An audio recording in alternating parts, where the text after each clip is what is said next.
Happy Wednesday, everybody. Welcome into this edition of Kane's Insight Daily. This is Kane's Insight Live. I'm Peter Ariz alongside Mike Ryan. D-Money, man. The curious case of our good friend D-Money, getting up and going and leaving us in the middle of this amazing stretch in the middle of a season. Mario said that obviously you got to start looking ahead to the opponent in the bye week, Mike. And this guy is over there in the Mediterranean right now, doing God knows what.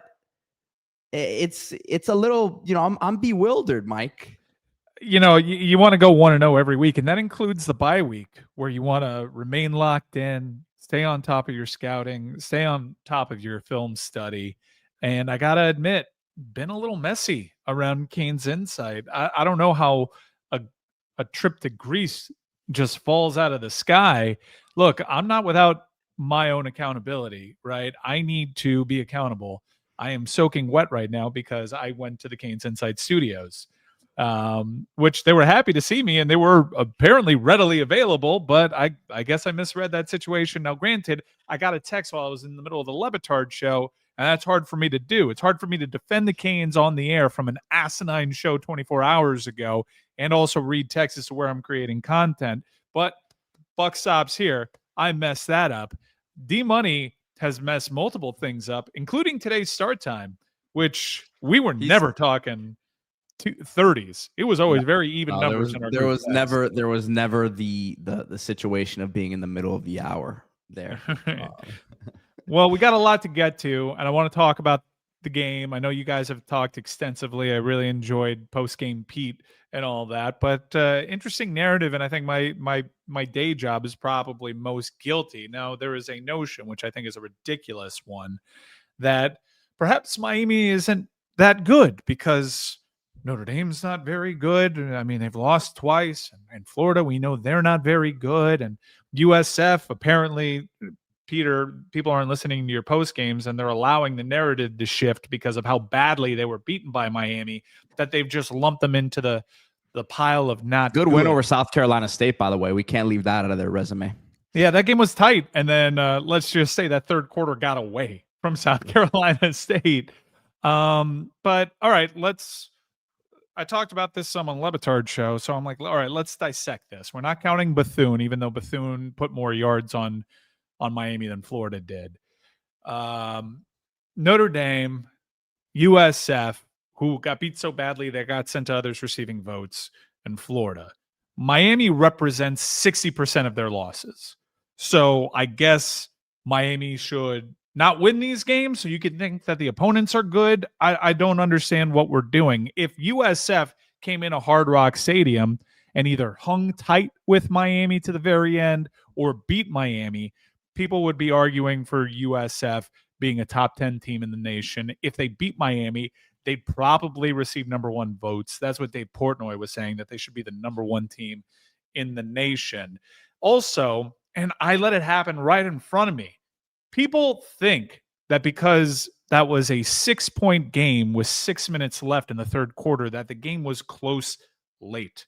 No, it wasn't. That's not late.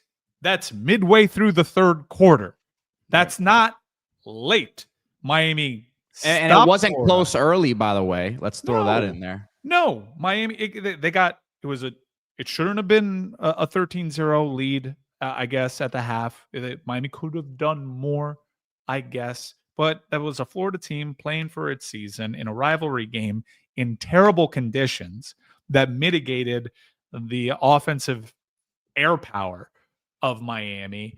I don't understand. Like, have people never watched college football before? A 6-point game midway through the third quarter in which a team ends up winning a game by like 21 points. That wasn't a close game. You know what else indicates that it wasn't a close game? Simple counting stats. We can do the cute little advanced analytics thing that you want, and we can say how it's the most dominant game Pro Football Focus has ever seen since they started doing this stuff. Or you can look at simple counting stats. 0 for 12 on third down conversions. Sure, they made some. I think it might have been 0 for 13. Maybe I'm wrong. My bad. 0 for no, 13. I might be wrong too. But it's a velvet cream donut either way. And also, like, okay, we take the result and we're like, well, Florida's bad. Their offense is bad. Clearly, they can't protect DJ Lagway to save their life. They played at LSU, a good defense, LSU. In fact, everyone trusts the LSU defense. It's the offense that's the issue. You see the protection numbers against LSU?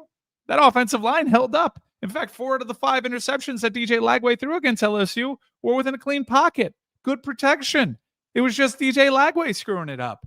So people are taking the results of what Miami is doing to these teams and then saying, well, maybe Miami isn't that good, which boggles my mind. First off, last year's Miami team, they didn't make the college football playoff. Good team. You have a 10-win season. Good team. We do this thing in college football where teams are only good if they're championship good. I think it's pretty clear that Miami is a good team. I think Miami has been tested in 2 rivalry games in bad weather, I might add. Thankfully, these games have been at home, and they did everything that you want to see towards the end. You had complaints about how they finished off Notre Dame. How was this game even tight? Well, they won the game late, and they salted it away, and they got in position for a field goal. They played complementary football, and then they totally step on Florida's throat. And because a score midway through the third quarter, you think that game was close? Let me tell you something. There is nobody happier right now that the referees screwed that Marty Brown call up. And I know there's been some online talk about Samson Okunlola's helmet coming off. If it's unrelated to the play goes on. So that wasn't the whistle. In fact, Mario Cristobal told you with his own voice, the officials came over and apologized to him. What do you think that game looks like if a bad call isn't made there? It's 20-0, and you have DJ Lagway in predictable passing situations. Brother, that game may get to 45-0. That game gets super ugly. I don't think Billy Napier is still coaching and preparing game plans this week if the right call was made there. So I don't really understand the narrative. Look, Miami is a team that is building. They weren't a CFP team. This is not a ready-made dynasty. We're still asking whether or not they'll have the depth to win a national title, Pete. But Miami is a good football team. Let's let this season play out and decide whether or not they are championship good, rather than already apply a championship level expectation on how these games are going to go because Alabama whacked some Georgia team from 12 years ago when nobody had NIL. You gotta refocus, folks. You gotta view the current state of college football for what it is, and you gotta be happy with 2 dubs over 2 hated rivals in games that there is no way Miami would have won last year. Not with their defense looking like that. And these teams, these offensive Miami Hurricanes, are having fewer drives because they're taking the air out of the ball. Peter, I crunched the numbers today. This offense so far, now it's early. Crunching them. I'm sorry, and I'll let you get in. I'm sorry, I am heated. I love it. This is great. Totally hijacked this show. All right. No, so listen, the comments are on fire. The comments are seem to be agreeing with a lot of the stuff you're saying. So keep it going. Finish off your thought. We all know that Miami had a good offense last year, right? The greatest perhaps we've ever seen at the University of Miami. They averaged about 14.8 drives a game. That's high. They scored quick, but also their defense surrendered points quick, especially towards the latter part of the season. So far this season, Miami is averaging 11 offensive drives per game, 4 fewer drives. I can tell you that Miami's offense, if you give them 4 more drives in a game, probably going to put up a few more points, probably a few more touchdowns, probably a score that makes you feel a little bit better. I asked people today, Pete, what made you feel better about Miami? What looked more dominant to you? Last year at Gainesville, dominant performance. You won't get any pushback from me. Or this year. And they all said, last year, very quick. Last year was way more dominant. All right. Stats tell a different tale. But also, you know what the point differential difference between those 2 games are, Pete? 5 points. Yeah. It's 5 points. And let's not act that there wasn't a Cam Ward interception and then a huge run by Florida that didn't have people nervous right before halftime. And then what did Miami do? The same thing they did against Notre Dame, win in the middle 8. I'm sorry, I'm fired up. Pete, hop in. Floor is yours. No, I love it. I love Clutch said post game Mike, and then I said no, midweek Mike. That's gonna be Mikey. there you go. You that initial rant that you always seem to have in the beginning of the show is your pent up thoughts that you've been waiting to get off your chest. No, but I think kind of to what you're saying, I think when you look at just how the team is built this year compared to last year, defensively, it's a major upgrade. We understand that. Offensively, though, for those who are maybe concerned right now, and I think certain things we can point to that I would probably agree with some people, and I'll get to that in a second. But I think you watch last year's team, the explosive plays were not an every game thing necessarily. It was a very efficient offense through the air and on the ground, efficient both ways. I think this year you've shown that you can be efficient through the air. That they, obviously that's not how they won the game on Saturday night against the Gators. But I think that ground game is potentially going to give you even a little bit more this year, Mike. It was great last year, but I feel like at times last year it kind of disappeared. Maybe that's just like a revisionist, me looking back on it, but it felt like it went away at times. I feel like it went away at times by choice. It felt like at times, and Pete, I know you're there with me. It felt like at times, if we go to individual play calls, like there was a game, was it against Duke where we tried to get, or Wake Forest where we tried to get Cam Ward a touchdown reception? It felt like middle of the season, Cam had bailed us out so many times that the team's identity just became Cam do it. And then this offense kind of got focused, whether they want to admit it or not, on winning Cam Ward a Heisman. They are not going to do that with Carson Beck, and Carson Beck does not want to do that. Yes, they got away from the run. Famously, they were up 21-0 at Syracuse, and they got away from the run in a game that they averaged 7 yards per carry. They got too enamored with their plaything because they'd been so desperate to have a quarterback like that at the U. I agree. This is about complementary football. This is about making sure. Did you see the snap counts yesterday? We did not yesterday, on Saturday, did not have a lot of rotation. No. You know why? Because those players were fresh as daisies, because the offense was sitting on the ball, playing complementary football. That's what this season is going to be about. Complementary football. It's going to look different. I'm glad you touted Miami's efficiency, because they're efficient enough that if you gave them 4 more drives a game like Miami was averaging last year, the scores may make people feel a little bit better about themselves. People that grade Miami against the 2001 Miami Hurricanes. It's college football. It's hard. The greatest team we've ever seen struggled against Boston College, which wasn't special that year, struggled at Virginia Tech. You're going to get tested. You're going to look back on experiences like we've had against Notre Dame. And I guess if you want to count Florida in there, which is such a misnomer because we absolutely took that ass against Florida. It wasn't even remotely close. And you want to say that, you want to lie to yourself and say that was a close game, then fine. You can't have it both ways. Miami is doing what you've been begging them to do. Step on an opponent's neck. This was a killer instinct that was either incapable of being there because of their defense, or just not there because they got enamored with putting up passing style points. And let me, to your point about the running back room, which I wholeheartedly agree, Miami does not have its best running back yet. Miami's best running back, and Mark Fletcher has been great. Marty Brown has been a revelation. They've been exactly who they were at Green Tree. What the problem with Fletcher is he going to be healthy? They are not surprises if you've been paying attention. Pete, who was the best running back this fall camp? Who was the best running back this spring camp? Mike, I don't need to answer it. The coaches answered it when they trotted out the running back with the first snaps against Notre Dame. This offense, even though one got called back from Marty Brown, I'd agree. If you want to criticize Miami's offense, and there's stuff to criticize about Carson Beck, and we can get into that momentarily. I think that if you can make a criticism of Miami's running game, is you still don't have that game-breaking threat. Somebody that can take a 20-yard run once he gets to the next level and hits the afterburners, boom, gone. Miami does have that on their roster, just doesn't have that on the field.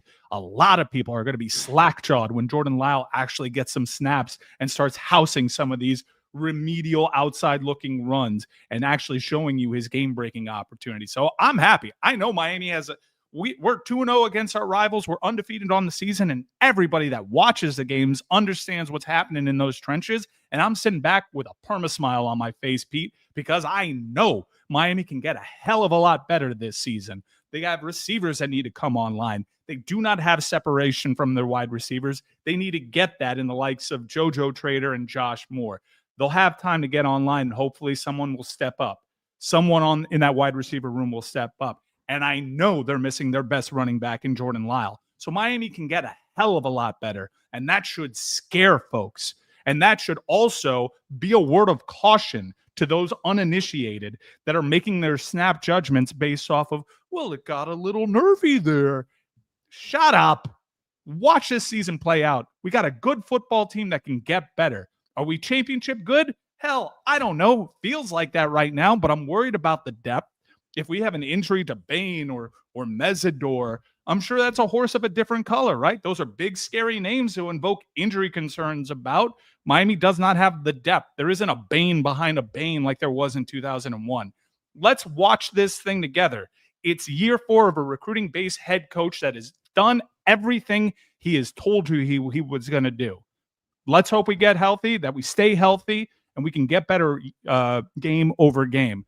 But I'm up to here already with, and Miami Hurricanes fans are the guiltiest of this, trying to take the air out of what this season's been. This is so refreshing. This is what you have begged for 20 years. Keep your BS opinions to yourself and let it play out. If they lose to FSU, we can have that conversation.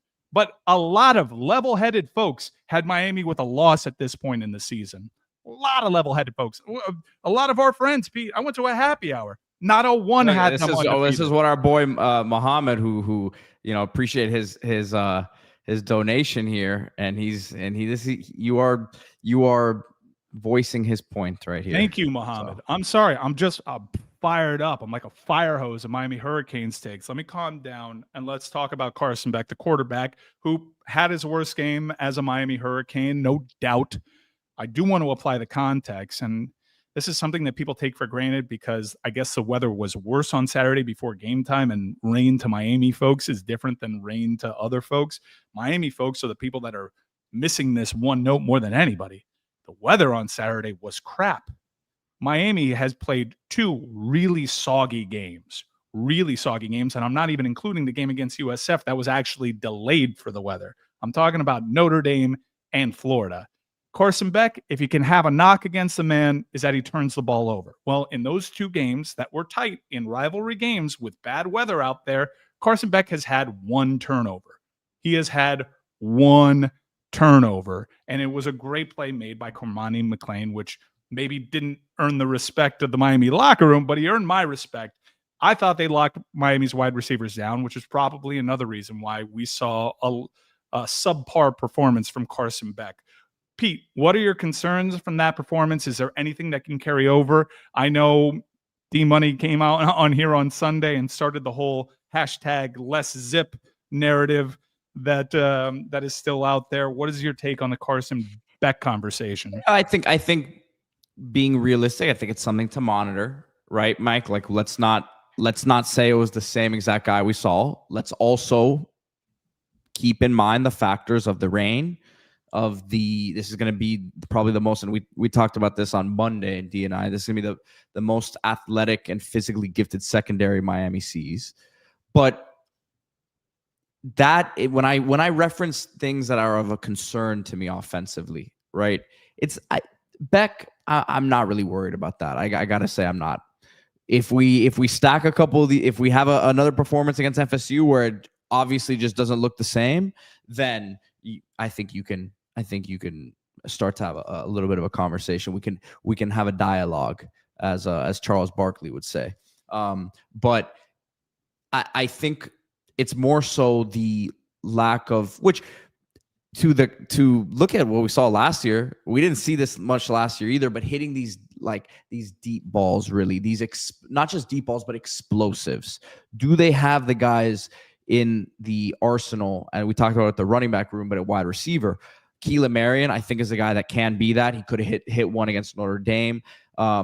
He's had a couple. He had a deep ball against it was USF with that nice catch that he had. Mm-hmm. So I want to see more explosives. Malachi Toney is obviously a dangerous playmaker, in a bunch of different ways. But speed and separation really isn't his game. It's lanes. He's good with yak after he gets the ball, and he's very instinctual. Probably the most instinctual player we've seen at Miami on the offensive side since Santana Moss.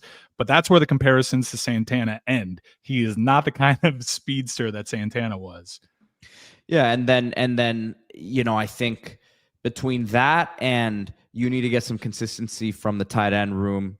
Alex Bauman has not lived up to expectations, quite frankly. And it's not even like, you're not expecting this guy to go and win the Mackey Award necessarily, but a guy who's been a reliable pass catcher, who's been solid in the blocking game in his previous stop at Tulane, has just not looked comfortable. And I think some of that is getting on track with Beck. But Lofton, I think what we saw last game, Mike, is more what you can expect from him.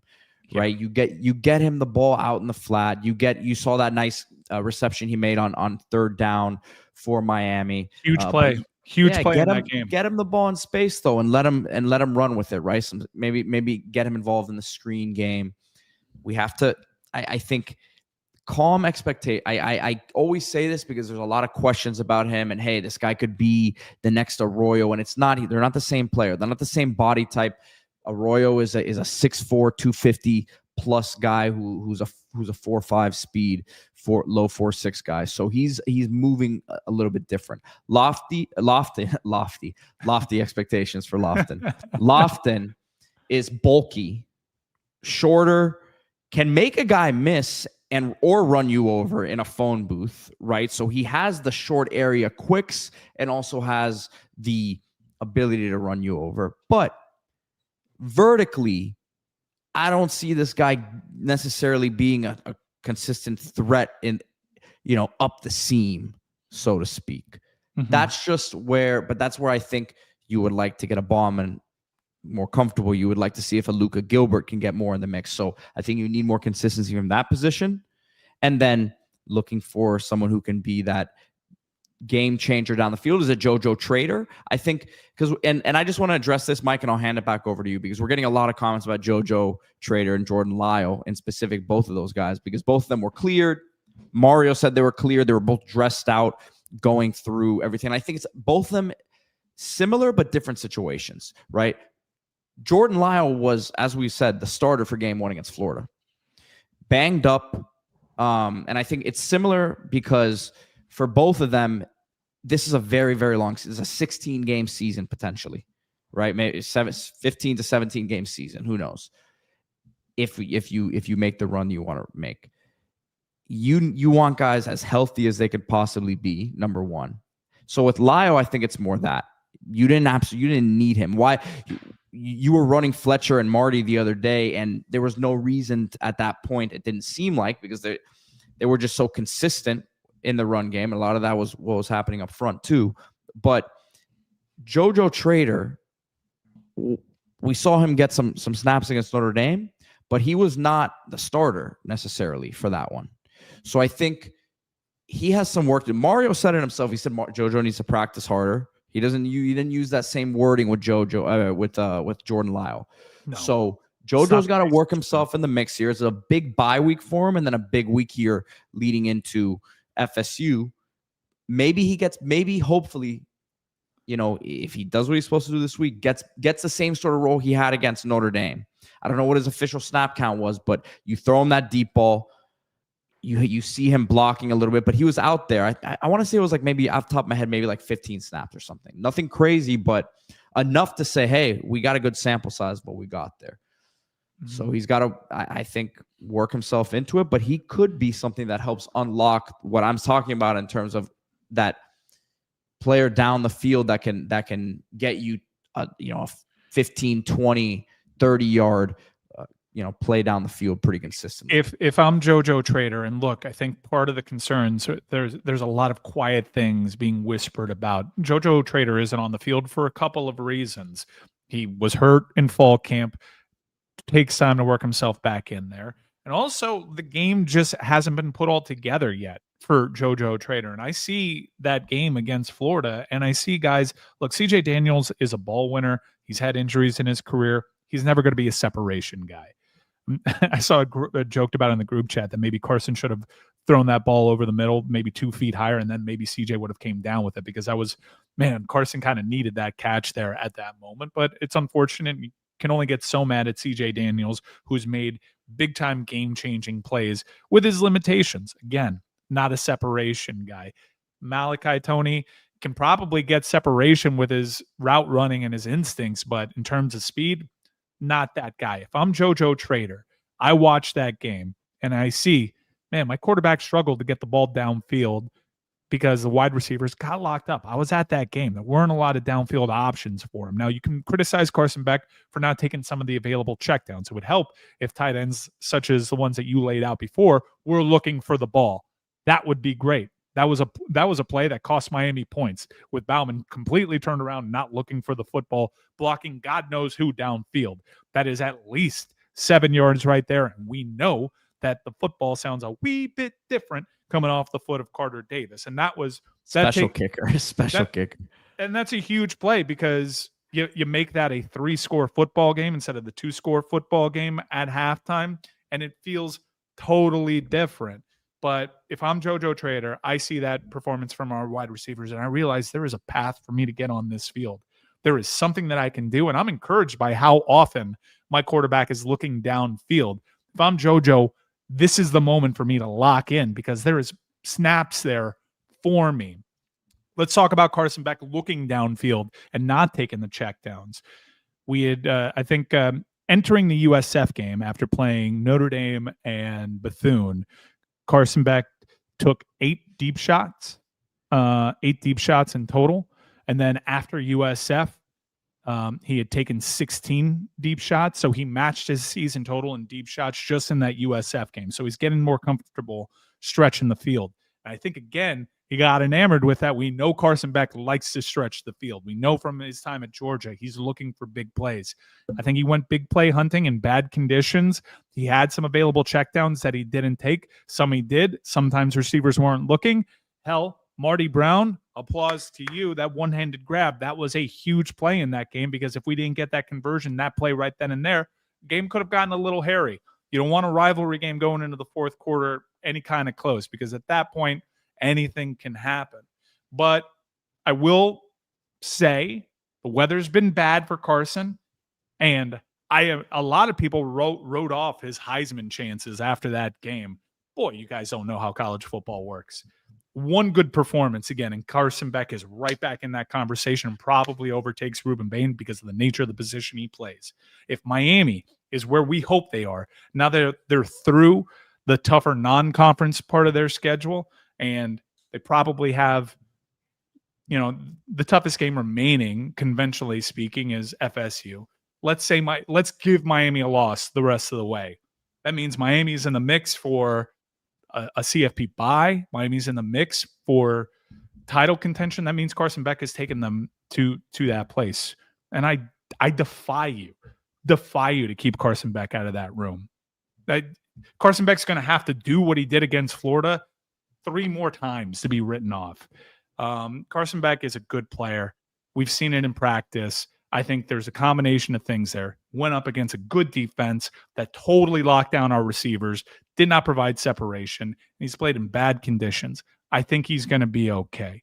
I have faith in Carson Beck also not going big game hunting to the degree that Cam Ward did. We do a lot of revisionist history with Cam Ward that is a little frustrating, and it makes me sound like a Cam Ward hater, even though Cam Ward is my second favorite player in the NFL. I'm basically a Titans fan because I love Cam Ward. Cam Ward is a special talent. They are totally different players, Carson Beck and Cam Ward. Cam Ward does things that'll just have you open mouth and flabbergasted, things that don't make sense. But part of what goes into that is he's also going to make some bad turnovers in trying to make those big plays, and you got to live with them. Carson Beck, not a perfect player, not without his healthy amount of interceptions. Some would say unhealthy amount of interceptions, but he's a different player, and he does not care about the personal accolades. And I don't think this staff is going to be enamored with his skill set the way that they were with Cam Ward, where kind of the goal was, we want to get into the CFP, but let's get Cam in New York as well. Again, I think if you got folks on truth serum, they'd kind of admit that seeped into their play calling a little bit. Carson Beck has the right attitude at that position in terms of national championship type of mentality, and that he's going to do what the team needs, and he will not make a fuss over it. He knows what the standard is from playing over at Georgia. He knows what this is supposed to look like. He is so mature. The kid grew up this offseason big time. Now had the pleasure to speak to his family multiple times. This is a young man that matured. There's a young man that is about the main thing, which is getting Miami back, which is winning these big games. Carson Beck, when it comes to win-loss record, Pete, he wins all these big games. He doesn't lose very many of them. Hell, he was somehow the only quarterback to go into a game as a ranked favorite against Georgia Tech and live to tell the tale by playing exceptionally well, by the way. So I'd cool it. I think this is the lowest the Carson Beck stock is going to be all season long, and I'm buying right now. I think the young man is still on his way to New York. Now, hopefully, the narrative around defensive players isn't such that we can't get Ruben Bain out there too, because I would love Hurricane Bain to be out there, because for me, it's no question who the best player in the nation has been so far. It's just not a player that is historically recognized by the Heisman committee. Canes Cats Heat says stop pushing for Heisman Beck or for Carson Beck for Heisman, Ruben Bain for Heisman only. I think I think we want all of them there, but to the point guys, of I'm not pushing. The media is going to do that. He's a quarterback, and if Miami is where we think they're going to be come Heisman time, the media is going to put Carson Beck in that room. We know it's just historical data when it comes to I guess the Isla Canaria avatar is D Money there, Pete. What's up? Can you guys hear me, or am I like a robot? This is hilarious. Yes, we can hear you, D. Can you hear me, or am I like a robot? How do I sound? Yeah, you sound good. You sound fine. Oh, great. What's up? How we doing? Good, Pete. D, you're just a Islas Canarias avatar right now, which I guess would give you the opportunity to do a live read for them, and then you can give us your thoughts. I've been pretty animated right now. I'm pretty fired up. It's midweek Mikey with postgame Pete. Listen, I'm pretty fired up about Islas Canarias Express, #1 Cuban restaurant on the planet. I'm here in the island of Paros in Greece, and I've been asking around about the best Cuban food on the planet, and they agree. Islas Canarias Express, Dayland Mall Dining Pavilion. This is a 40-plus year establishment in Miami-Dade County, but is now available in the Dayland Mall Dining Pavilion. All the classics, plus some new stuff, Cubaritos, you name it, they got it at the Islas Canarias Cuban Express. But other than that, feeling great. How you doing? We're doing Fired up is fantastic. what I'm hearing. Yeah, pretty What are you fired up. About? Pretty fired up just about like uninformed Miami Hurricanes takes, and I think that people need to hit the decompression button a little bit and be really thrilled with what they've seen. We just chewed on the Carson Beck stuff. I think some of the criticisms are fair, but I'm saying that I'm buying all the Carson Beck stock right now. I think there were reasons for why that game went the way that it did. I think that, credit to the opponent, the corners for Florida were really, really good, and Miami doesn't have the guys that can get the separation out on the field just yet. The weather was exceptionally bad over the last month that Carson Beck has had. We've seen it out there in practice. I trust Carson Beck with this team. I think he's going to play the type of game that this team needs him to play to get to ultimately where they want to go. And they have a ceiling, this team, and if they don't meet that ceiling, it ain't going to be Carson Beck. That's the reason why. I'll tell you that much. No, I feel good about him. I think this week against Florida State, or the 2 weeks leading up to Florida State, I think he's going to be locked in. And not that he wasn't locked in against Florida, but he wants to play at a high level. So I think going against an opponent like Florida State, I mean, we haven't talked a lot about Florida State yet. I know we have a whole nother show to talk about that, plus the next 10 days. But their defense, I am not sold one iota on it. I think it's probably terrible. We don't know yet because it's too early, but, I don't know why people forget that these guys were one of the worst defensive teams in the country last year, and then really didn't bring in anybody of note. I don't think any of their pass rushers have done anything. Their secondary is significantly less talented than it was last year when they had a lot of NFL guys. So I'm not sure why we think that they're going to play good defense at all. And I think that's going to be a major advantage for Carson Beck going against really, I mean, I thought the Gators were overrated on defense, but the Noles are way worse. I mean, the Seminoles might be one of the least talented teams we play on defense. So maybe I'm wrong. I mean, we don't know. It's a little bit of an unknown because they got a new coordinator, some new players, but I do not see a tremendous amount of talent on defense, particularly their pass rush and their secondary. So I think a guy like Carson Beck, his Heisman campaign, which I know he doesn't care about really, but it took a little bit of a hit. I could see him having a monster game against FSU just because they do lack defensive talent. He's been sitting on this one for a little bit. And he's going to be fired up.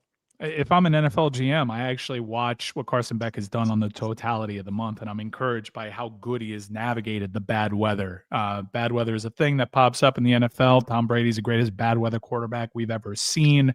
I'm not comparing Carson Beck to that. Absolutely not. But I'd say Carson Beck, for someone that came in with a bit of a turnover buzz around him, having only turned the ball over one time in two really soggy games against Notre Dame and Florida, when those are defenses that I know the discussion around Notre Dame's defense has shifted a little bit because they've been struggling without Al Golden, but talented secondary, no doubt.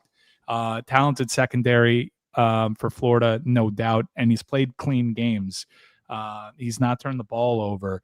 And I am encouraged by him looking for the big play. To an earlier point that was made, D, before you got here and became a talking Islas Canarias avatar, which is still very funny to look at, is the injury discussion for Miami, that the specter of that is always going to be a big issue, right?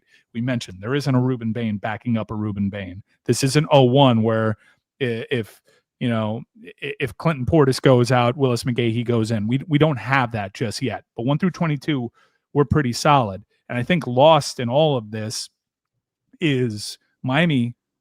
Their ceiling is higher than what they've shown. Miami doesn't have their best running back out there on the field in Jordan Lyle. He's the most explosive running back that they have. And there are wide receivers that are going to develop that can get separation, that can add an extra dimension to this Miami football team. And that will make Carson Beck look better as well. I was laughing when D was talking because as Johnny Green comments, he says, Florida defense is pretty good, D-Money. Pete, hop in there. Because you could take this guy to any country in the world, and he's still talking about Florida State and Florida's defenses and their talent level. But D, you were saying that Florida's defense wasn't very good? No, I mean, not really. I mean, they're good compared to their offense. But, I mean, it's not like they got a ton of talent that you get excited. I mean, who's the best player on defense right now? I mean, that's going to be probably the best secondary.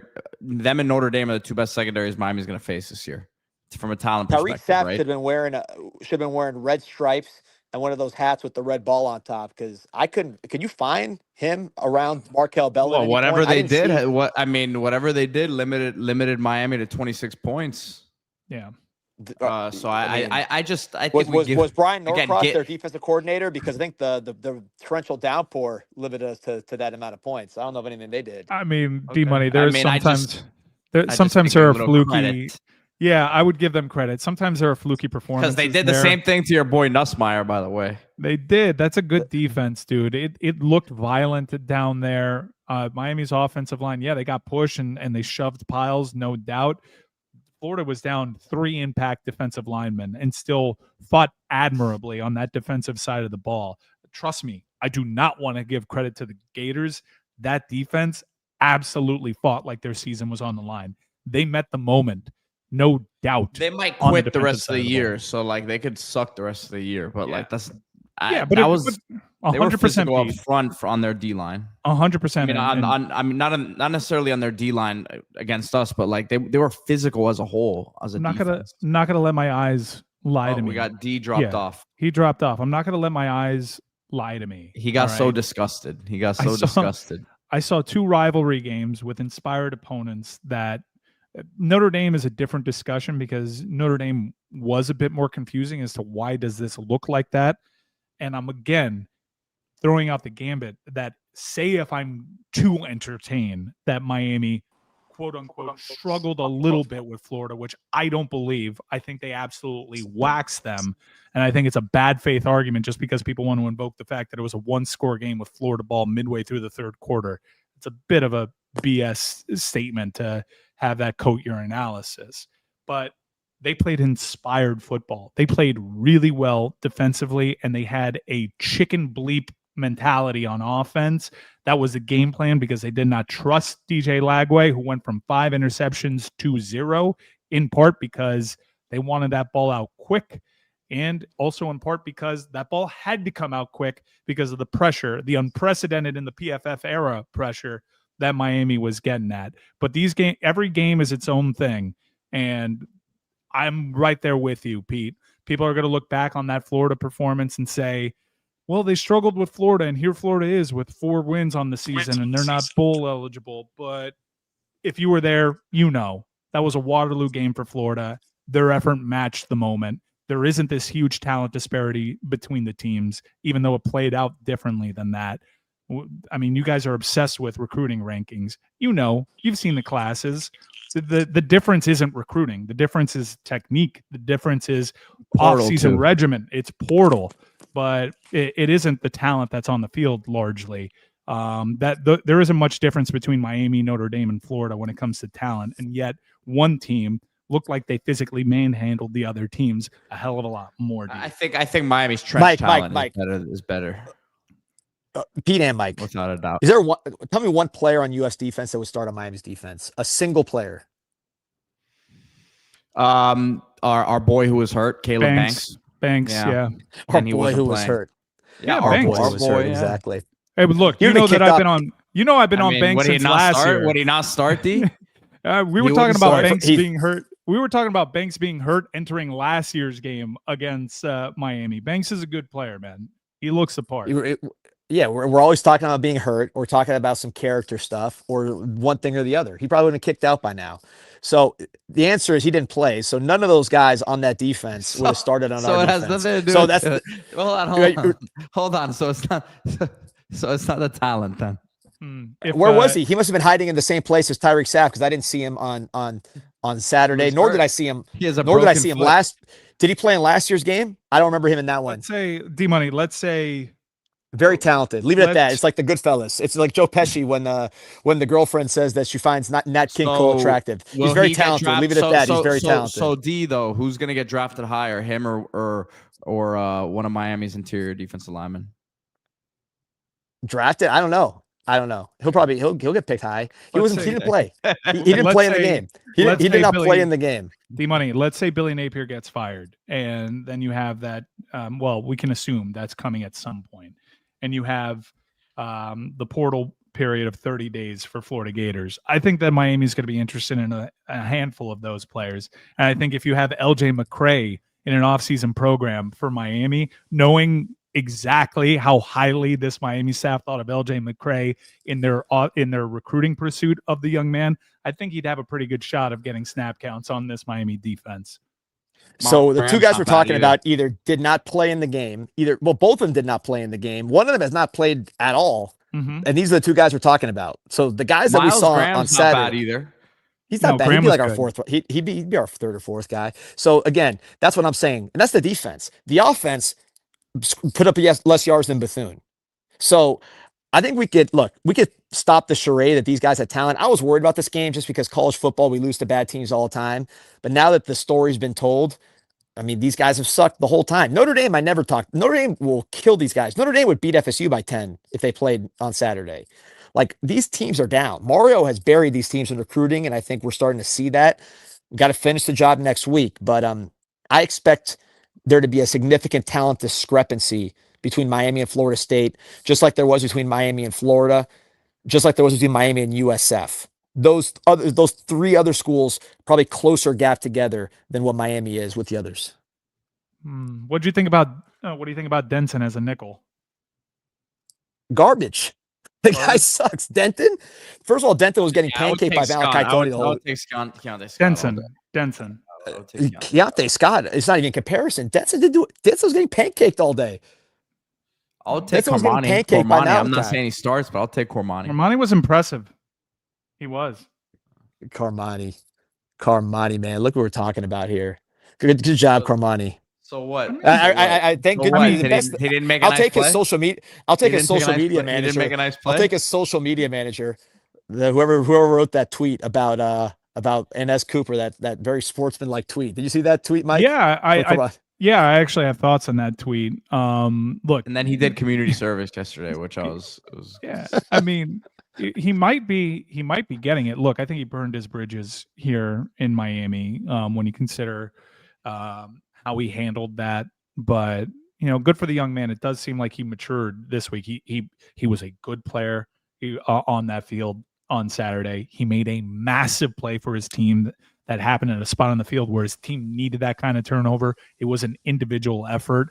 And when he had every right to show his immaturity because our players were talking that crap on social media, he decided to go high road. I think that he did a lot for himself this week because he's probably not going to be a Florida Gator for the rest of his collegiate career, depending on what happens with Billy Napier. I think a lot of teams are paying attention to how he responded to this week, both the game and the aftermath, and are coming away with like, okay, this is a sign for Cormani to mature. And I think we have to keep in mind that these are teenagers. And Cormani approached his recruitment so immaturely that there was really nowhere to go but up. And then he proved to you in Colorado, hell, the bottom is a lot deeper than you thought. So I think that it's an encouraging story, and I'm not going to take shots at the young man just because of what he did to us. I think he was pretty impressive over the last few days. Very classy. You're like what's that Mr. Peanut with the monocle and the top hat and the cane. Very classy. We have Mike Ryan edited on the Mr. Peanut for his very classy response. You should be writing tweets for Kamani McLean in the future. He's got a very good tweet writer currently, but you'd be a tremendous substitute if that guy ever calls out sick. But no, you know what? I want to get props. I agree with you. I don't want to. The kid, he's improved. Obviously, he's gotten better on the field. He could have gone like where he wasn't playing football at all, and he's out here playing, giving his family a chance. So I'm not going to hate on Cormani. Obviously, he would be our 17th best corner, but I salute him for doing what he's doing. He would not be our 17th corner. He'd be up there. He'd be up there, and it was a great effort. And he's going to get more opportunities, especially if he keeps playing like that. So I think it'll be interesting to see. Again, I think that anybody that's kind of fantasy booking players that could maybe potentially join our roster when that portal stuff opens, I don't think Cormani's atop the list, but I do think LJ McCray would get some serious consideration from Miami. So to answer your question, that's two players that we answered your question about. I think Banks. But he wouldn't play. Wait, hold on. McCray didn't play. So you're saying McLean who's McLean playing over on our team? He's probably not starting on either of the two sides right now, which actually, you know what? Let's dump the Cormani McLean conversation and talk about one of the corners here. There's a bit of an invisible man on our stat sheet, and it's Xavier Lucas. It's hard to tell exactly how much he's affecting these games, D, because he's not really getting challenged. So I'll give you the floor to talk about one of the players on our roster right now that is erasing guys. Oh yeah, no, the secondary has been dominant. I want to see him challenge more. Because the team that could have challenged us was Notre Dame because they have pretty good receivers. But that was CJ Carr's first game, so obviously they put him in slow, so he didn't get to throw the ball down the field. I'm glad because I think CJ Carr is actually really good, and he probably could have hurt us down the field if he would have thrown, or at least he would have given us a chance. So we'll see. I feel very good about our secondary through 4 games. I mean, how could you not? They're tackling.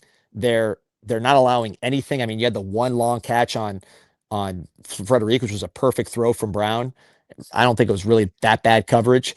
It was just a very tough throw to defend in single coverage, and they've been tackling. So really everything you can ask for the secondary has been there. Now we'll see I don't think we'll see a huge test here with FSU on a consistent basis, but there's going to be those 3 plays where, they throw it up to Deuce Robinson, or they're trying to get it downfield to Squirrel White.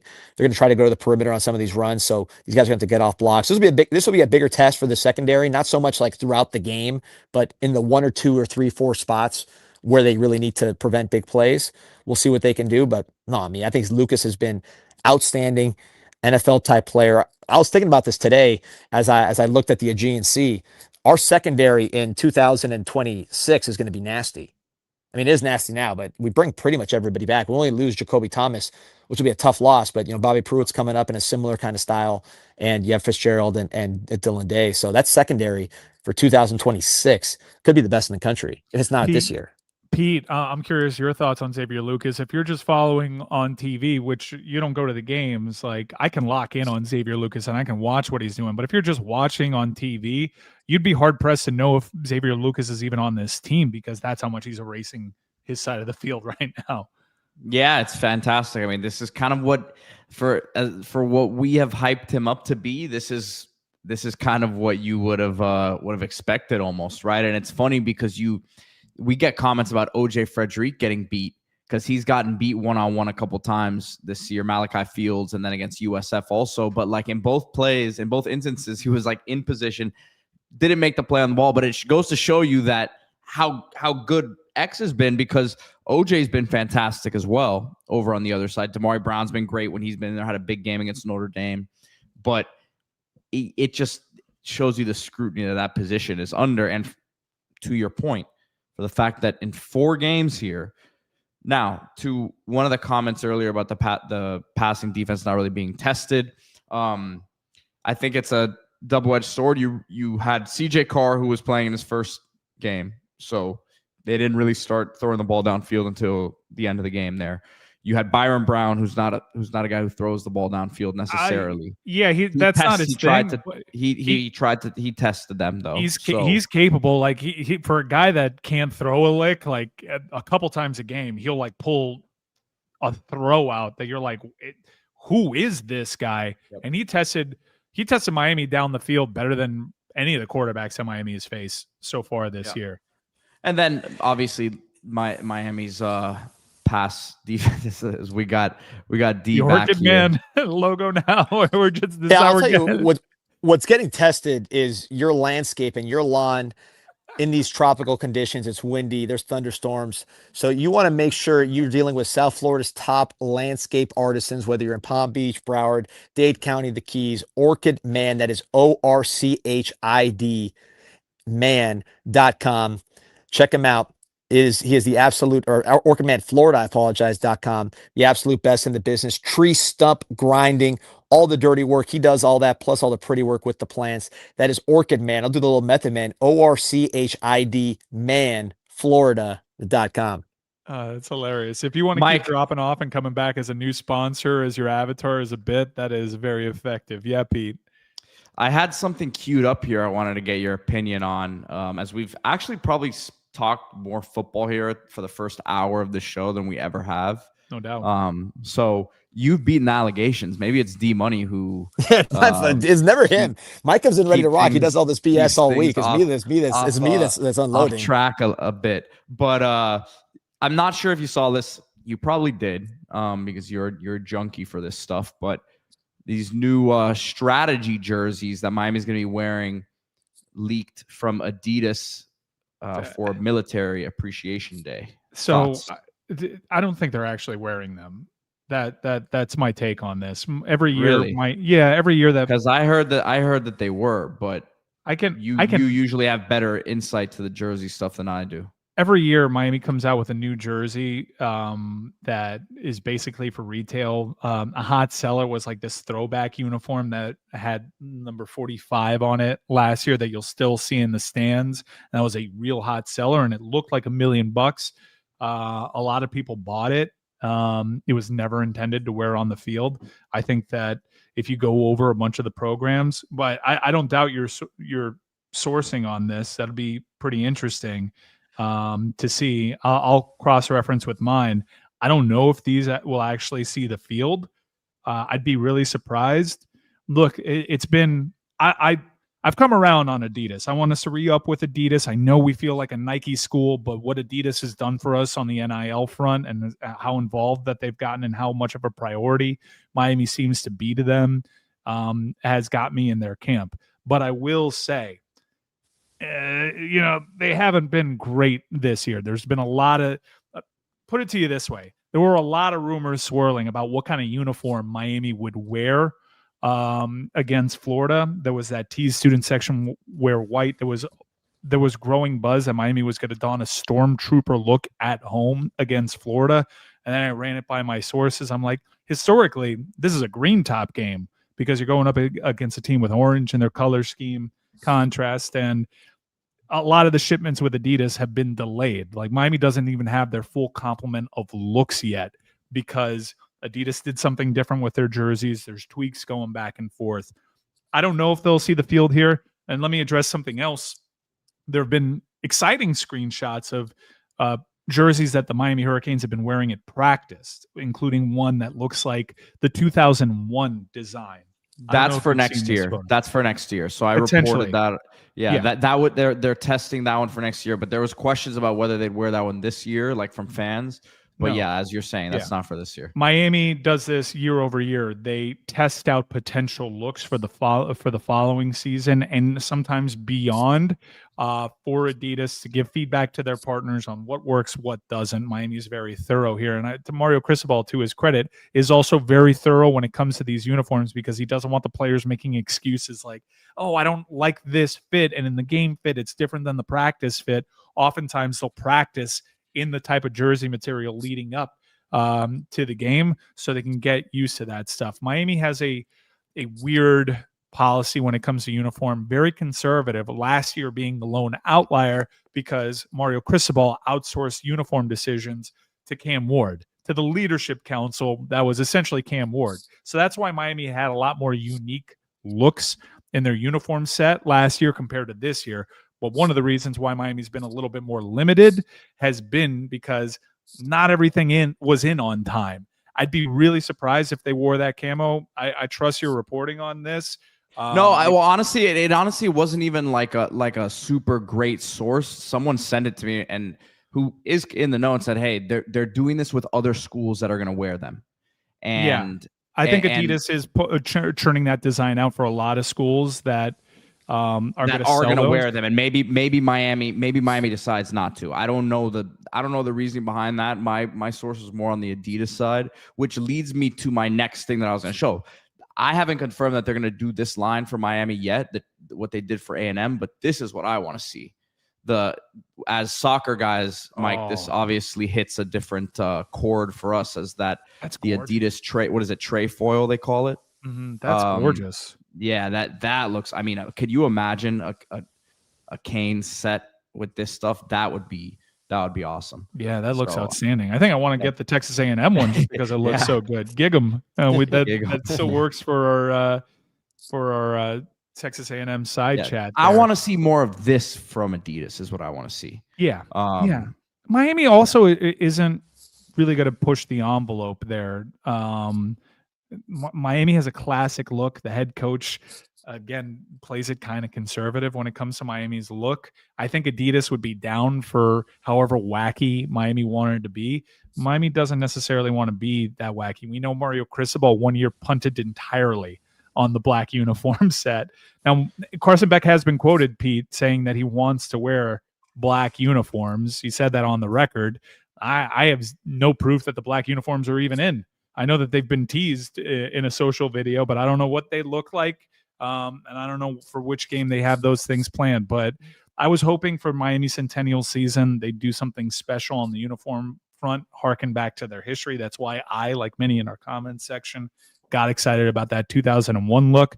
But I've been told by sources in and around that Miami equipment program that don't get your hopes up for something really outlandish this season when it comes to alternate uniforms. I feel like I think. Go ahead, D. No, I was gonna say I can confirm talking to every single player when you ask them like what's the like because it's always a fan question. We do fan questions on Storm Sessions, which is the show I do with UM to interview the current players. And there's always fan questions. I don't care about uniforms, but people always ask, "What's your favorite uniform combo?" in the fan questions, and every single time, without fail, Carson Beck included, but every single one, they say the black uniforms every single time. Me personally, I'm kind of like Mario. It's like if we're rolling right now with these uniforms, I'm worried that we wear the black. Like let's say we're winning and we wear the black jersey. It'd be like, remember when Frank Lucas wore the mink coat in American Gangster, and then he got roped because he was too I don't know out there. I worry about kind of that. I've seen too many bad games in black uniforms. We're rolling right now in the orange and green and white, so I might just keep it rolling. But I'm more on the Mario side of that. But the players 100% are with you on the black uniforms. That's what they want. I remember that narrative when we were playing FSU, when Cam decided that he wanted to wear black uniforms against FSU, and it didn't seem to matter. And people kind of only remember the big losses in black uniforms. And when Miami TCBs, they don't tend to remember that. Pete, I'm sorry, I went to D Money there first just because he was talking and he's across an ocean. You had something on the matter? Yeah, I honestly lost my train of thought. I'll try to regain it there. No, all Sorry, good. Pete. All good. That was terrible for D Money to do that to you. I'm sorry. What was he talking about now? We were talking about the black uniforms and the uniforms being available to them and them having a more conservative so this is what I was approach. going to say. I hope that Adidas, maybe the reason, because what you just said is that there wasn't going to be anything too crazy this year for the Centennial. I'm hoping that maybe it's because they're kind of holding and waiting and seeing if they get this extension done, a new deal done, and then kind of unveil everything next year. I don't know. Yeah, Adidas, to their credit, is working on designs. It's going to be up to Miami's, whether or not they want to go down that road. I do think probably Manny was more enamored with uniforms than Mario is. Mario's very meat and potatoes. He really doesn't care too much about. Miami's supposed to look a certain way on the field, and that's associated with a certain traditional look. But I think he'll listen. I think everybody in that athletic department is a fan of what Adidas has done for them lately. It's not, but I also want to say, don't get it twisted. It's not like Adidas is batting 1,000 right now. There are some logistical things that have fallen through the cracks a little bit that they're working to clean up. That is very true. Manny was also enamored with losing. Manny had a quote when he lost to Illinois. Illinois does this to everybody. I'm not really sure. I'm not really sure what he meant by that. And I guess they decided to not do that against Mendoza and them boys. How about that? Mendoza looks good. I saw Mike Renner put out a mock draft that had him going number 1 overall to Cleveland. And by the way, that mock draft did not have Carson Beck going in the first round at all. Mendoza has been impressive, but this is a big week for Mendoza. A lot of rat poison around Kirk Cignetti's program. And guess who's next? Kirk Ferentz, who lives off of this rat poison being fed to other teams. Yeah, the only tall Cuban that doesn't work for the Dan Lebitard show is Mendoza. But yeah, man, he looked awesome. We'll see. I mean, he'll have ups and downs. It's not going to be a perfect. He's not going to be 14 touchdowns, 0 picks right now. So that he'll have his down game. People be like, oh yeah, this guy sucks. But I think we've seen he's a good player. But at the same time, I like the guy we got. I do think one thing, and obviously I wanted Mendoza here, but once Beck came on the scene, I was all in on Beck, as I think everybody in this show was. But I do think Beck in the locker room, he fits better, is what I can sense. Then maybe, and it's hard to predict those things. You don't really know. But from what I've seen of Mendoza and just knowing Beck and how he has connected with the team and how the teams kind of wrap their arms around him as well, I think Beck is just a better fit in this locker than Mendoza. Mendoza's it's an interesting guy. Do you see his post-game interview when he was talking about them calling out his defense? He's got a future in media, I think, Mendoza, for sure.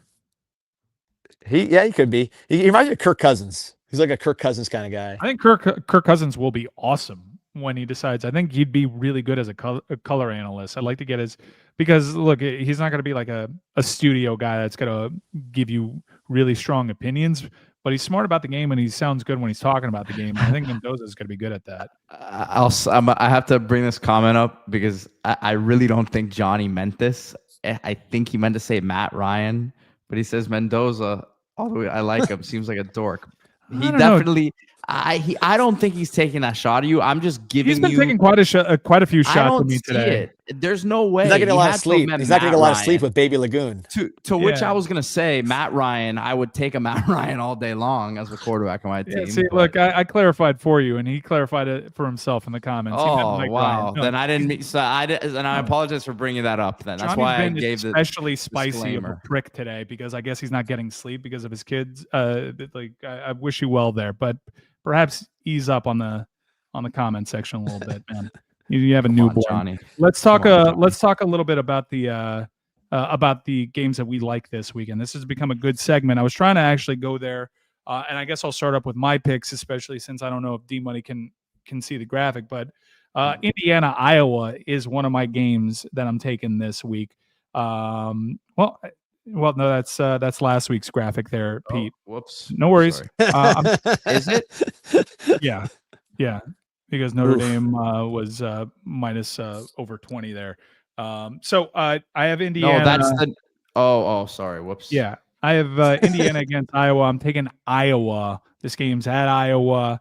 I mean, Indiana probably smelling their own farts. How could you not? They just thoroughly demolished a top 10 team in Illinois. Whether or not they'll be a fraud come season's end, who cares?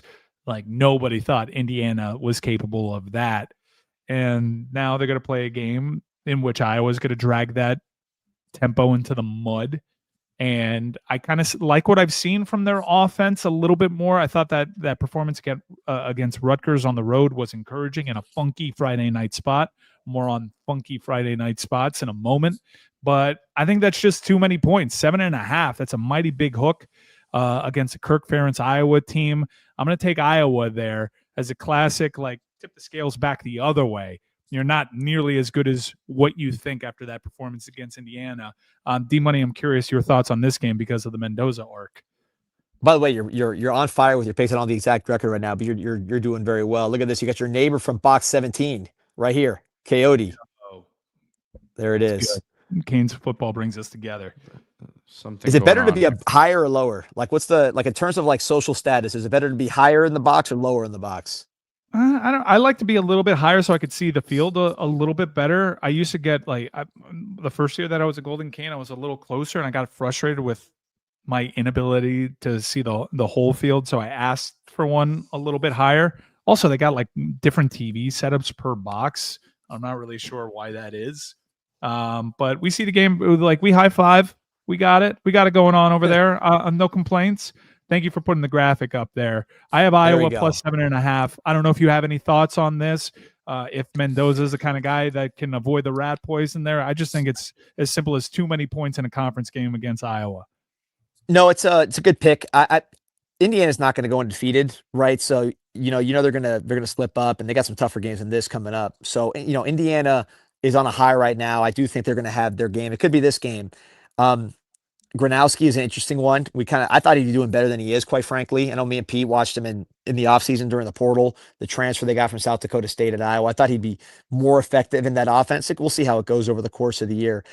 I like Indiana, man. I like their team. It's, we talk about Mendoza a lot because he's from here. Obviously, we talked about him during the portal, but I do like Indiana's team. They brought back a lot of guys. They were aggressive. And see, you look at Clemson and UF, and we did a spot about this earlier in the week, which is like Clemson and UF. The reason I was not high on those teams going into the year is they just did nothing in the portal, despite having teams that weren't that good. So you look at Indiana, they had a miracle season in many respects. Like, right, they put them on the map, like, with the playoffs. Like, this is probably the best season in Indiana history ever. And then they brought back like their best defensive players. They brought back their best linemen. They brought back some good guys, best receiver, but they still went in the portal and got a ton of dudes. Quarterback, running back, offensive line, defensive line. Like, they really, defensive back, they added a lot despite bringing back a lot. So I just really like how they were aggressive, and I like their coach, obviously. Signetti's, the results speak for themselves. So I love Indiana as a team, but I think it's a pretty strong pick. 7.5 is a lot of points for especially for teams that, this is Big Ten. This is Indiana, Iowa. That's got slobber knocker written all over it. So I like the pick. I didn't go there because I like Indiana, but I like the pick.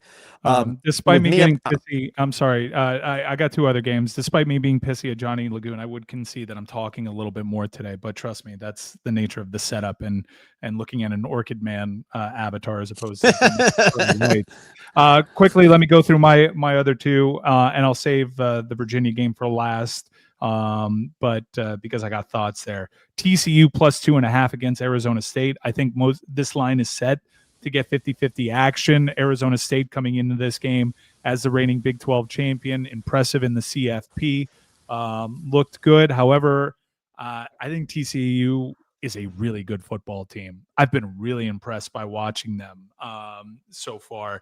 I think that yeah, Bill Belichick's North Carolina team is crap, but it was really impressive. They got weapons. I like this quarterback Hoover, and I think they win this game straight up. So I like TCU at Arizona State. I'll save my Virginia pick for last because that's an FSU game. But you got 3 games on your slate here, D, that I'd like to get into. All right, let's talk about it. Yeah, the first one was the toughest one for me because with Notre Dame, I like Arkansas's quarterback a lot. I think he's very, very talented. I think their offense is pretty good.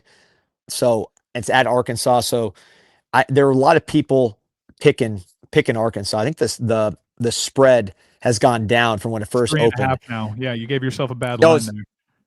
Wow. So, to me, I like Notre Dame. I was impressed with Notre Dame when we played them. I know they've had some ups and downs. Really just that Texas A&M game, which was a down for their defense, but Texas A&M played a hell of a game. They made some explosive plays. I think their quarterback keeps getting better and better with CJ Carr. I just don't think Arkansas's defense is good enough to stop Notre Dame. I think Notre Dame's going to have a great day on offense. And then defensively, they're still, I think, smarting from that Texas A&M game. They played pretty well against Miami. I didn't think their defense was bad at all against Miami. I thought we were just better. But Texas A&M obviously was a huge setback for them. This is a team that tends to round into form. We've seen it a million times where they get better over the course of the year. They're going to still try to make a playoff push. I like Notre Dame here to play their best game of the season over Arkansas, even though I understand why the line is moving towards Arkansas at home, the quarterback, whatever. Petrino, I just think Notre Dame, this is a statement game for them. And I trust that program. And I trust that program over the course of the season, plus with the quarterback, the young quarterback, also making progress over the course of the season. That's why I like Notre Dame here. I want to believe, like Nick Saban, every week they come back. You still sure about Notre Dame? And he still swears that this is a good football team in Notre Dame, and Nick Saban knows ball. I'm a little nervous. I'm even more nervous because Arkansas lost to Memphis, because I think they got caught looking ahead, and now there's a game that gets them to refocus. Is a big game for both of these teams' season. That's certainly a game that you want to be locked into. And as a Miami fan, even though I'm naturally predisposed to hating Notre Dame, I'm rooting for them to look good because it boosts our resume. This is one of the games of the week. Man, the primetime slate, especially D-Money, is outstanding. And tough games to pick.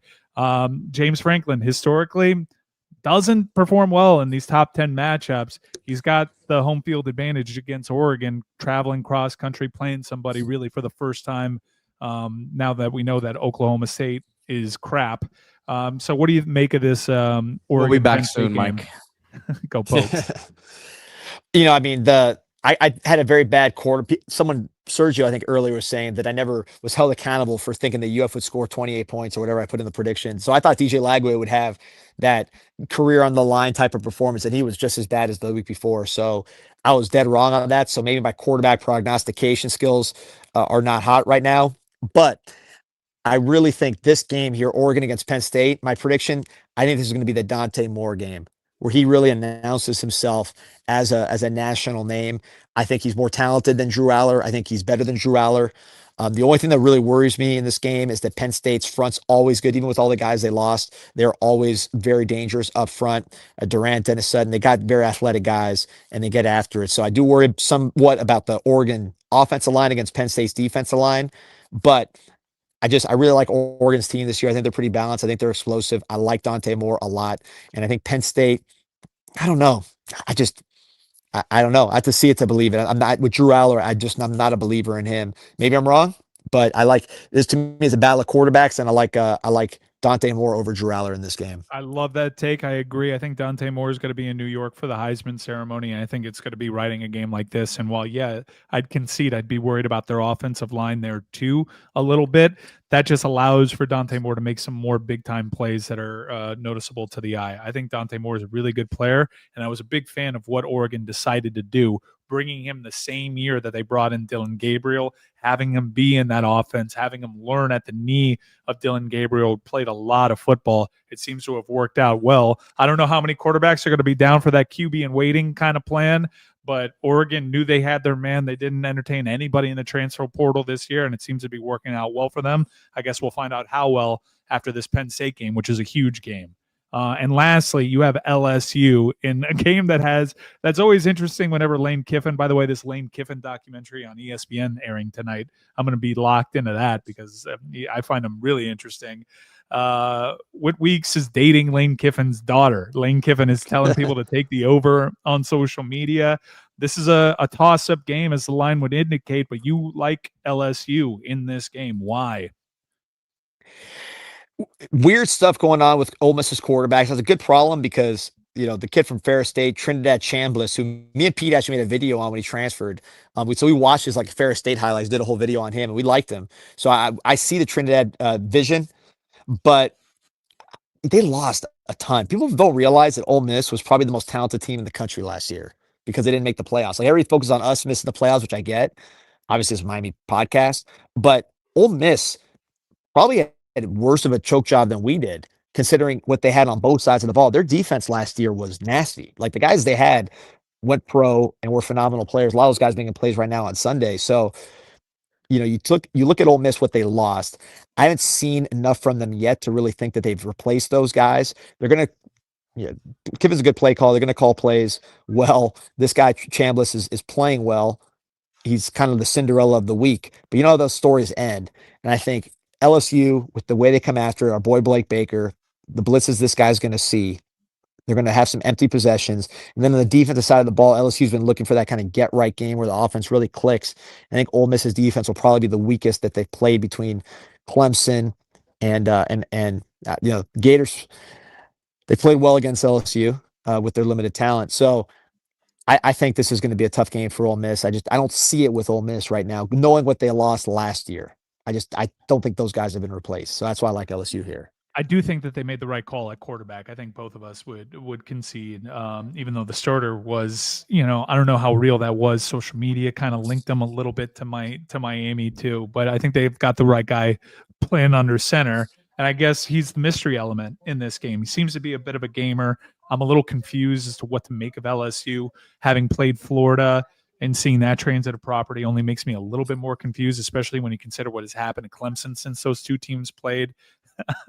So I don't think I'm going to have any action on this. You made good points about LSU, but it seems like a really interesting SEC game. Let's go to the Friday night delight. Spooky hours potentially for FSU. The Sharps are all over this game. D-Money, in the group chat, there's a certain collective of us within the collective that have had this game circled for weeks. The ghosts of 1995, the throwbacks being worn by UVA, the Who's, Chandler Morris and them boys can move the ball. They're averaging over 500 yards of offense a game. They had one game in which they had over 700 yards of offense. And yes, while they haven't played much of a competition so far this year, they moved the ball against NC State. We all have our questions about FSU. One thing we don't have questions about is their offense. Gus Malzahn, Castellanos, proof of concept there. We know they can get to the outside and they can be good. I think that this is going to be a super high-scoring game. I think UVA is going to be quite the test for this FSU defense. If FSU rolls into Charlottesville and TCBs and wins this game by multiple scores, I will be impressed and will be finally aboard on FSU is legit. I don't know that just yet. I don't know what to make of Alabama just yet. I don't know what to make of that Alabama performance because Alabama could very well be a better team than FSU and could have come out entirely flat. This is a real challenging spot. It's a look-ahead spot. It's a Friday night primetime game. We know from our experience as Miami Hurricanes fans what a nightmare Charlottesville could be when Miami felt like they had the better team. Watch out for Chandler Morris. This team can move the ball. I think they hang inside that number. I love that hook, by the way. 7.5. I haven't liked the hook like that since Scatman. What do you think of this game? Great take. I love it. I don't know. I mean, FSU is so mysterious because that Alabama game was right at the top. They caught them by surprise.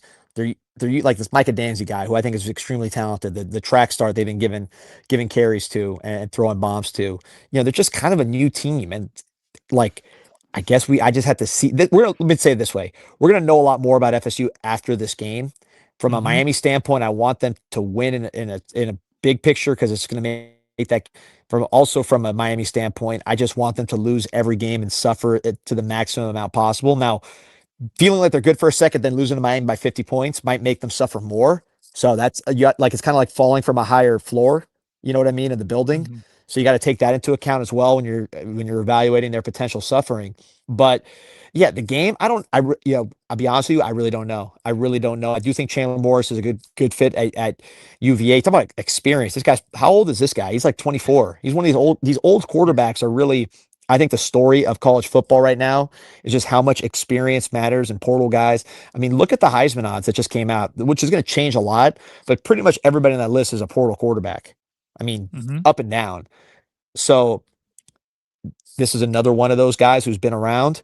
I think that's going to help him in this game. Now, Castellanos is another portal quarterback on that Heisman. I wish I had a better take for you, but the truth is this FSU team kind of puzzles me because I've not heard of 90% of their roster. And I follow stuff pretty close. I've not heard of anybody. Have you, Pete? I mean, honestly, like, have you heard of these guys that they have? He's heard of Earl Little and I'm not disagreeing with you, but I'm also not going to set myself up for a clip here because I respect the opponent, unlike you most weeks. I think it's safe to say we're going to learn a lot. I respected the opponent too much last week, and now I'm getting tried by my own fans. Like, my fellow I was going to say, fans. man, you had that one a lot closer. So I learned a valuable lesson about respecting opponents. We're not going to do it anymore on this program. All right. One thing that I will be locked on is we know how FSU likes to hurt you. They like to get out on the perimeter. They like to run outside. And I thought if there was any bright spots for Florida's rushing attack, I'm sure they probably wish that they started running outside a little bit more on that one touchdown drive that they did. And I know how funny of a statement that is. They had success running to the outside. It was a big physical back. It'd look a little different for FSU. But that's something to keep in mind because if Miami is susceptible to one thing on the ground game, keep in mind our edge rushers, not only are they great getting pass rush, they've been really great grading out against the run. But I am a little worried about what I saw in that Florida game about Florida's ability to have successful runs on the outside, knowing that FSU is on our schedule and is probably going to test us a little bit more than any team we have on the schedule in that regard. Yeah, well, look, I think our corners can get off blocks and tackle. So that I feel good about. But the thing that FSU scares you is that they have track stars. I mean, that Squirrel White's a track star, and Micah Dancy's a track star, and Jalen Lucas. They have three guys that they're not complete players by any means, but they can make you pay with six. So that's something I think that scares you with FSU. Castellanos also, big play kind of player. So that's the concerns. They're a high variance team.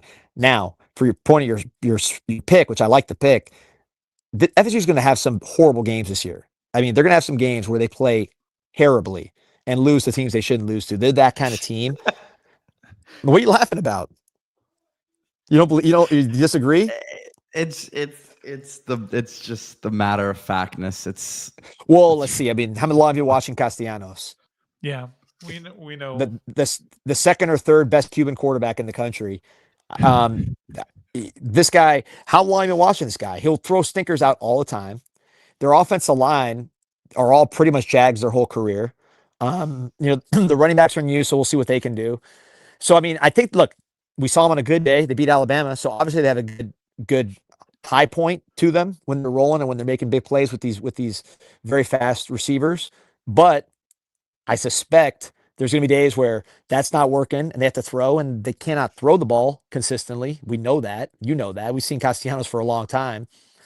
And their defense is a huge question mark. They just don't have much talent, at least proven talent. So I think the team that could go up and beat Alabama, maybe they can scare Miami. That would be obviously a terrible outcome, but they have enough upside that they can hurt you if you're not playing well. But they're also a type of team that can lose by 20 to Virginia, and I wouldn't blink. Mm-hmm. Like, this is the first. Go ahead. No, well, this is the first real team that we've seen FSU play in about a month. So I'm curious to see now that there's film on them, can they surprise UVA with anything? How effective will they be running their game plan now that UVA is prepared for them? I'll tell you what I'm hoping for as a Miami fan. Sure, if FSU loses, great. Whatever. It takes a little bit of the air out of what is already set as a primetime game on ABC with Fowler and Herbstreit on the call. I guess I'd like another college game day appearance. I don't care. Whatever.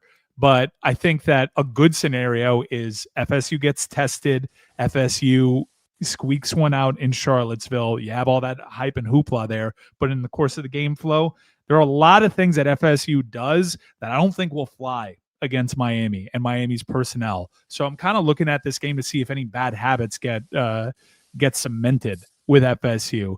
If anything becomes like basically DNA to their offense, that I know that systematically Miami can just blow up with the kind of suds that they have on defense. But I am excited because this is the first. I was shell shocked by what I saw against Alabama, and really I was shell shocked at how unprepared Alabama was to play that game. Credit to FSU, the environment was crazy, and they pantsed Alabama in a game that they were a double-digit underdog in.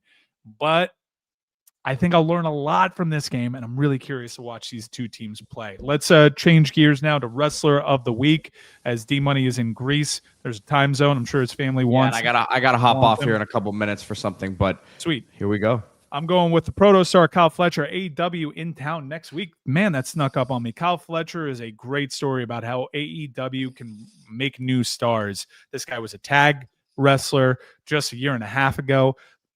Tony Khan, credit to him, and AEW, they saw this guy had single star potential all over him. Kyle Fletcher, whether it be in AEW or WWE trying to poach him, he is going to be a major star for many years to come. This guy's got 15 years of possible main events ahead of him. He's good on the mic. He's got the look. He's worked on his body. He is really good in the ring. Probably a little unsafe. Some wrestlers might mention that, but this guy has everything going for him, D. And I'm curious if you see the star potential in Kyle Fletcher, i.e., can you see this guy one day banking big bucks for the WWE because they saw that they needed to steal him?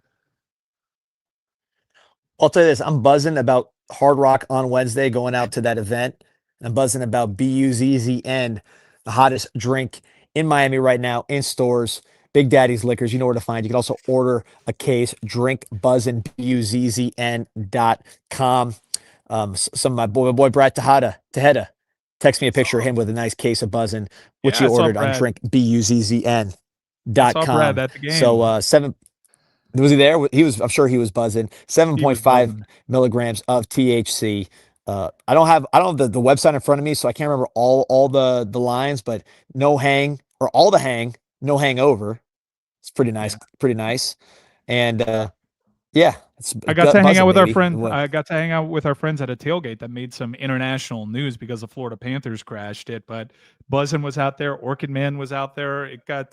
Oh, by the way, for all you shit talkers in the comments section, guess who walked up to JD this weekend and shook him in the hand, shook his hand and looked him in the eye and apologized for how wrong he was about Miami baseball. You guys hide behind your keyboards, say Mike talks all this bleep, and because they had this miracle run, he's got to fess up. No one in this business down here is more ready to admit when they mess up. I walked straight over to the man, made a beeline, looked him in the eye, and apologized to him. Nobody else does that.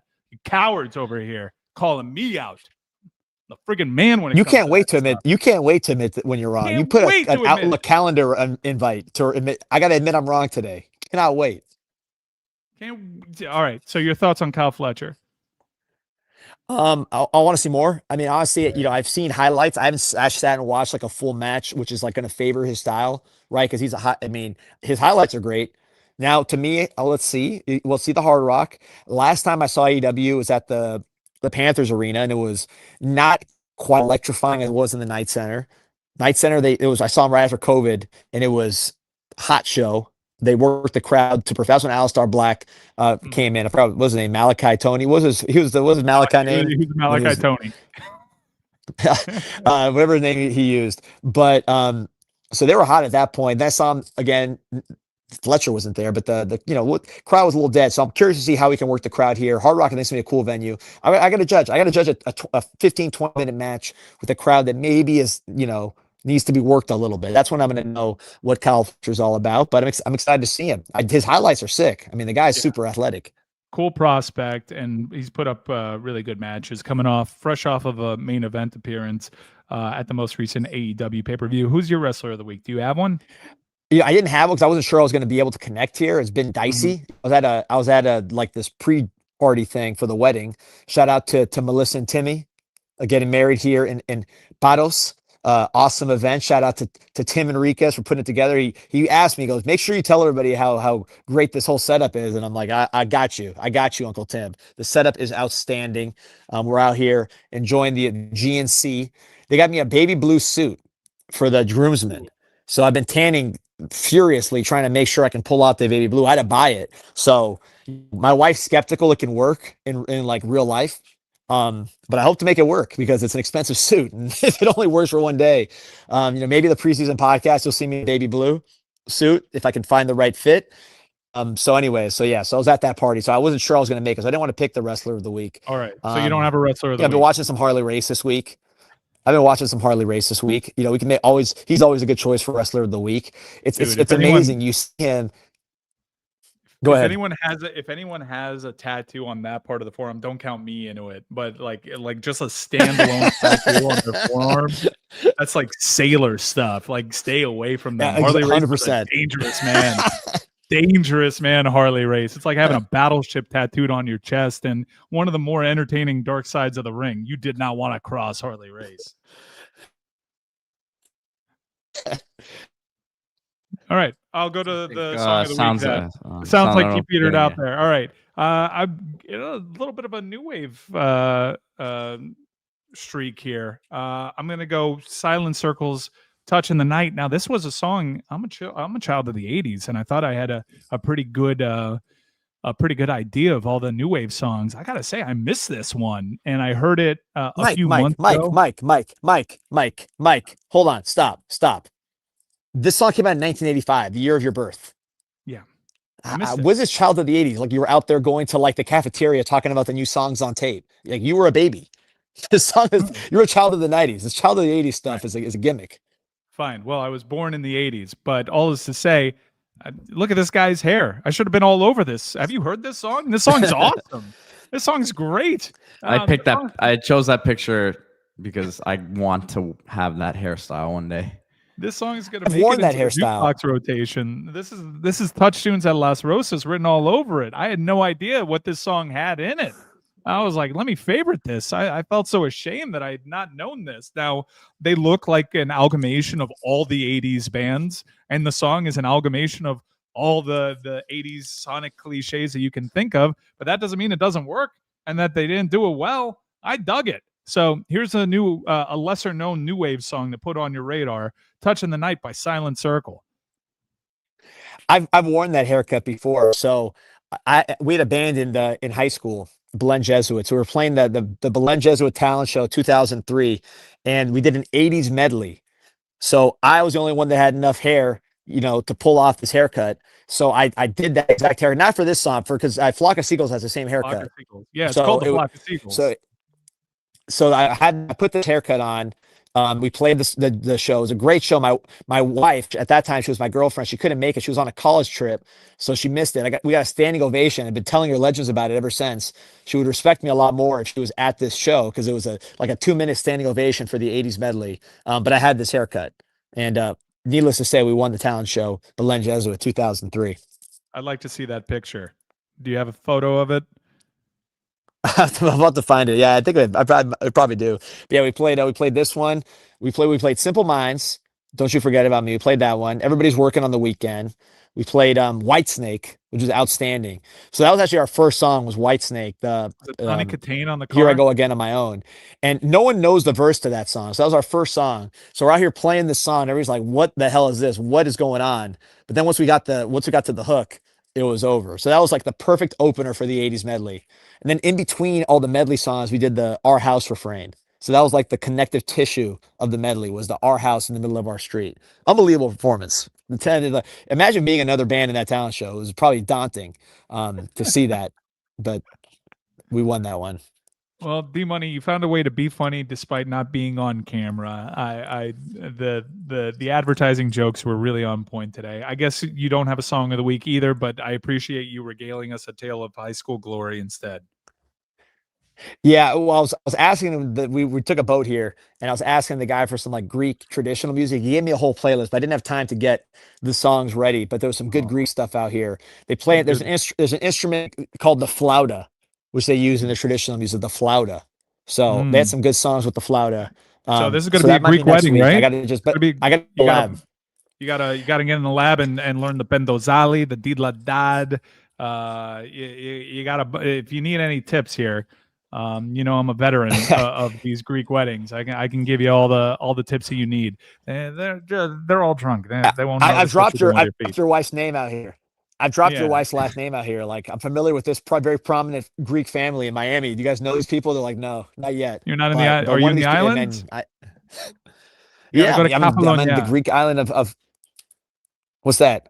You got to go to Kefalonia. That's an island? That's where the Mecris name really built its reputation. Oh, there we go. Where was the Greek family? Kalamata. All right, so go to Kalamata and ask.